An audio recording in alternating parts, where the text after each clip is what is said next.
Hey, what's up guys, it's me Farhan back with another video. Today I have with me the Wipro Smart LED bulb, and in this video I'll show you the unboxing, setup and talk about some of the general things about this product. Before we begin this video, I would tell you that I upload all things tech, and if you're interested in that, subscribe to the channel and follow me on Instagram.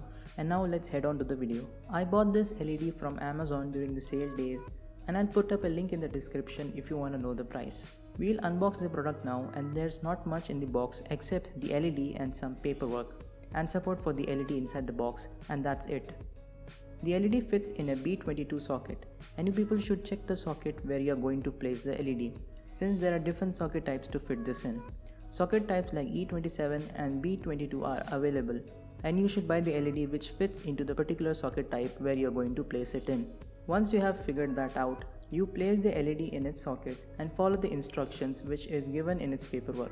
First you have to pair the LED with the phone, and to do this you have to download the Wipro Smart Home app and register in it by entering your mail and creating a password.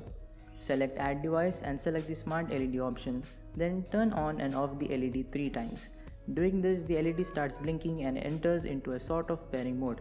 I have already done it here for the video, and then we can proceed to the next step, which is connecting the LED to your Wi-Fi.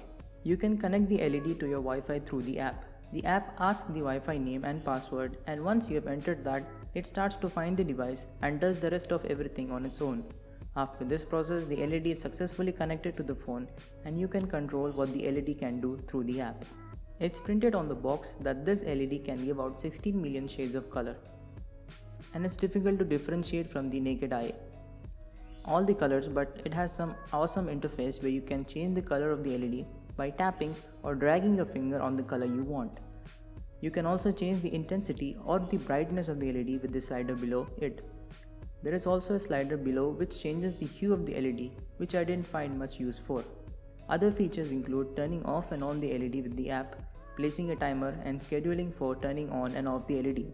There is a page named White where you can also change the brightness of the bulb and has an amber shade in the same slider, which also has the ability to change its brightness with the slider. There are many built-in presets for the LED, which include a colorful option which has many colors changing like a slideshow. But you have the ability to change the type of transition. It has 3 types of transition, which is a static mode, a flash mode and a breathe mode. You can change the flash and the breathe mode speed with a slider.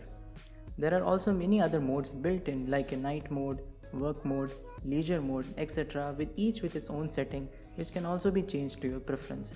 You cannot add any more presets other than edit the existing ones. You can also add another device by downloading the app and registering in that device, and adding their account in the option provided in your app. With that, you can control the LED with 2 devices. There is also an option to add voice control with Alexa or Google Assistant. To do this, you have to download the respective app and follow the instructions. I tried it with Google Home and set it up by changing the name of the bulb and adding it to my home.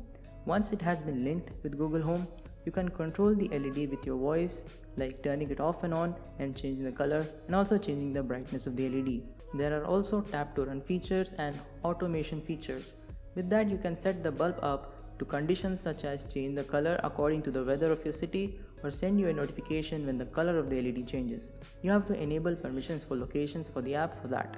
Now coming to comparing it to a traditional LED, it has some differences in use. Like the LED remembers its last state, and when you turn it on, it starts right at the setting at which you turned it off. If you cut power to the socket, then the LED saves the last state it was at when it was turned off, and when you turn it back on, it continues where you left it off. If you turn off the LED in the app, then the socket is pretty much useless for turning it back on other than providing power to the LED. It can only be turned on back from the app. Or a critical point is that if you turn off the LED from the app and then your house has a power cut, then the power comes back on. Then the LED also turns back on regardless of its state in the app. Kind of a deal breaker if your area has regular power cuts, and this increases the power bill if left unchecked. This issue can be fixed with a software update, but it still hasn't been. Another thing if you notice is that if you turn off the Wi-Fi, then the LED cannot be controlled from the app anymore.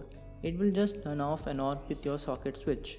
You always need the LED to be connected to your Wi-Fi. With that, you can control it from anywhere in the world through your mobile data or Wi-Fi. So that's been it. That's what I think about this device. Thanks for watching this video. Drop a like if you found this video helpful. Let me know your thoughts in the comment section down below, and thanks for watching. I'll see you guys in my next video.